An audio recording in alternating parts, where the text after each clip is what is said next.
Good evening सबको। मैं स्नेहा दास और ये सामने जो देख रहे हैं ये DIY माइक्रोस्कोप है। ये ये DIY माइक्रोस्कोप हमने दो लेजर पॉइंटर से बनाया है। हमें मालूम है कि जो लेजर पॉइंटर होता है जब खराब हो जाता है, उसकी बैटरी खराब हो जाती है तो हम लोग फेंक देते हैं, लेकिन उसके जो लेंस होते हैं वो खराब नहीं होते हैं। तो हमने यहाँ पे दो लेजर पॉइंटर्स और उसके जो लेंसेज और दोनों लेंस कॉन्वेक्स लेंस, एक तो ऊपर की तरफ है, एक नीचे की तरफ है। तो और ये जो फेविस्टिक का जो ये लिया है, कवर लिया है, वो एज ए बेस यूज किए हैं अभी। আর এটা পোর্টেবল আছে। ছবিটা দেখিয়ে দাও যেটা মোবাইলে চলে আছে। फोटो ऐसा दिखाई देगा। एक्यूरेसी थोड़ी लो हो सकती है, लेकिन अगर इसको बड़ा लेवल में करें तो ये बैक्टीरिया डस्ट पार्टिकल्स के photo. My name is Neha Sharma. I am from Boidopara High School. আমরা এখানে ভিগান লেদার বানিয়েছি। আমরা সকলে অরেঞ্জ খাই উইন্টারের টাইমে স্পেশালি খুব বেশি করে, চেষ্টা করবে। আর তার পিলগুলো আমরা সবসময় ফেলে দিই, যেটা একটা ওয়েস্ট প্রোডাক্ট হয়ে যায়। আর আমরা এখানে ওয়েস্ট থেকে একটা বেস্ট জিনিস বানানোর চেষ্টা করেছি, যেটা আমরা ইউজ করেছি water, wool fibre, calcium chloride, sodium alginate, glycerine, coconut oil আর অরেঞ্জ পিল। সব থেকে প্রথমে আমরা এখানে অরেঞ্জ পিল গুলোকে সানলাইটে ডিহাইড্রেট করে দিয়েছি, তারপর এর একটা পাউডার বানিয়ে নিয়েছি। আর ওয়াটারের মধ্যে সোডিয়াম অ্যালজিনেট ইউজ করেছি গ্লিসারিন, কোকোনাট অয়েল এন্ড অরেঞ্জের যে পাউডারটা বানিয়েছিলাম সেটা, ওটাকে একটা লিকুইডের মতো কনসিস্টেন্সি করে বেস বানিয়ে নিয়েছি। তারপর ওটাকে 24 আওয়ার্স এর জন্য আমরা একটা কোল্ড প্লেসে রেখে দিয়েছি। তারপর 24 আওয়ার্স এর পর আমরা ওই লিকুইডের মধ্যে ইউজ করেছি উল ফাইবার ইউজ করার পর আমরা ওখানে একটা ফ্যাব্রিক লাইক ফিল পেয়ে যাবো আমাদের ভিগান লেদারের মধ্যে। তারপর ওটাকে আমরা একটা ফ্রেমের মধ্যে পোর করে ওটার মধ্যে আমরা ইউজ করেছি ক্যালসিয়াম ক্লোরাইডটাকে ওয়াটারে মিক্স করে ওটার উপরে স্প্রে করতে হবে। আর ক্যালসিয়াম ক্লোরাইডটা দেওয়ার পর ক্যালসিয়াম ক্লোরাইড আমরা যখন দেবো ওটা ভিগান সোডিয়াম অ্যালজিনেটের সাথে রিঅ্যাক্ট করে ওটা একটা সলিড বেস ক্রিয়েট করবে। আর ওটাকে 3 to 7 ডেজ সানলাইটে শুকানোর পর আমরা একটা এমন লেদার পাবো, যেটা আমরা ভিগান লেদারের মতো ইউজ করতে পারি। এটা স্ট্রেচেবল আর টিয়ার রেজিস্টিভিটি, এটা আমরা অ্যাজ ভিগান লেদার ইউজ করতে পারি। এটা দিয়ে বানানো হয়েছে জ্যাকেট, পার্স আর বিভিন্ন জিনিস বানানো যাবে এটা থেকে। আর এটা অ্যানিমালস এর জন্যও অনেকটা সেফটি দাঁড়াবে।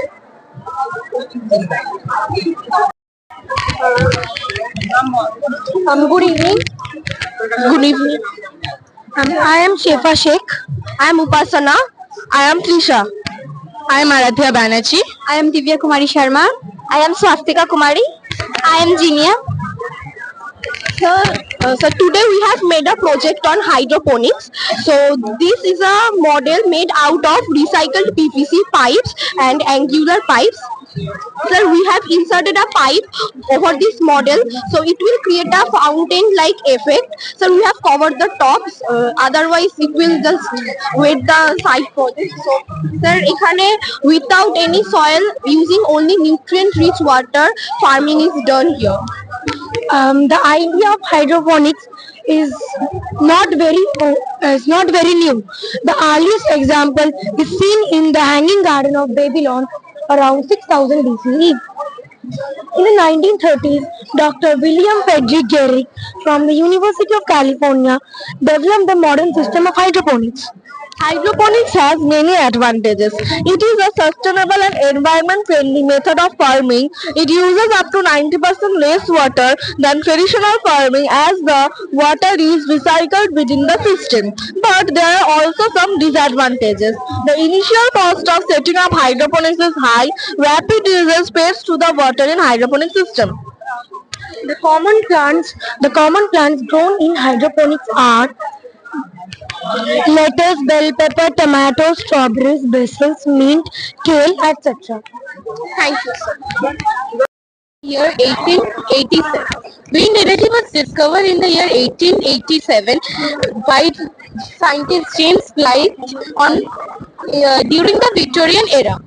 James Blythe was born in the year 1839 on 4th April. প্রজেক্টটা কি হচ্ছে? This project demonstrates how wind energy can be used to generate electricity in an eco-friendly way. এখানে কোথায় কি আছে সেটা হাত দিয়ে দেখি দেখি। It is a windmill. There is a house where it is connected, and when it moves, the electricity is produced and the light of the house glows. We have presented a hospital here. We want to show that it develops electricity and it can be used anywhere, but we need a vast area to plant this. We can't plant it in a congested area.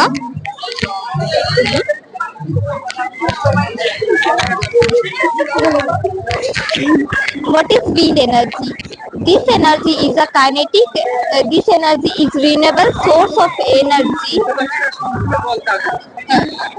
This energy is renewable source of energy that uses প্রজেক্টে কি আছে সেটাই বল। হাওয়ার জন্য যখন হাওয়াটা দেয় আমাদের ব্লেডস গুলো টারবাইনের ঘোরে আর আমাদের কাইনেটিক এনার্জি মেকানিক্যাল এনার্জিতে কনভার্ট হয় থ্রু আ শাফট।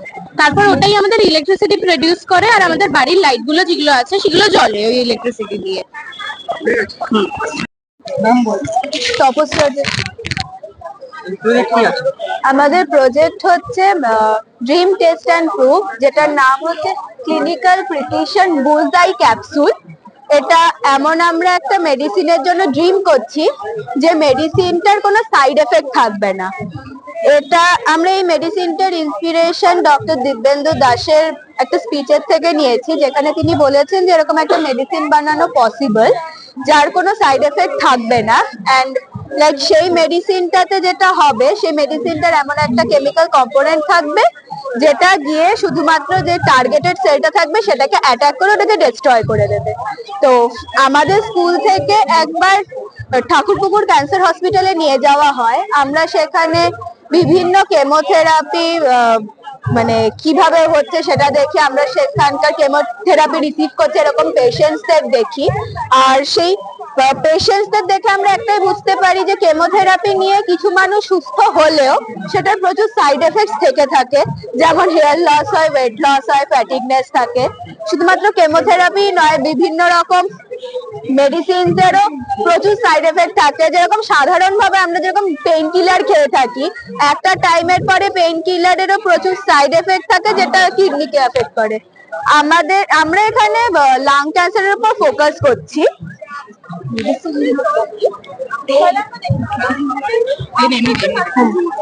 এটা হচ্ছে আমাদের কেমোথেরাপির একটা মেডিসিন, যেটা আমরা যখন খাচ্ছি সেটা গিয়ে আমাদের এই রেড টার্গেটেড সেল আর গ্রিন নন টার্গেটেড সেল দুটোকেই নষ্ট করে দিচ্ছে। তো আমাদের ক্যান্সার যেরকম কিওরও হচ্ছে, আবার আমাদের ভালো সেলগুলো নষ্ট হয়ে যাচ্ছে। এটা হচ্ছে আমাদের ড্রিম সেল, যেটার কোনো সাইড এফেক্ট থাকবে না।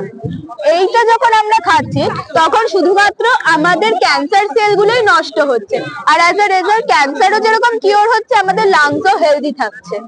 আমরা এই প্রজেক্টটা হয়তো কখনো না কখনো সম্ভব হবে। সায়েন্টিস্টরাও বলছেন যে এরকম একটা ওষুধ বানানো সম্ভব হতে পারে, তো ভবিষ্যতেও হয়তো এরকম কোনো একটা ওষুধ আসতে পারে।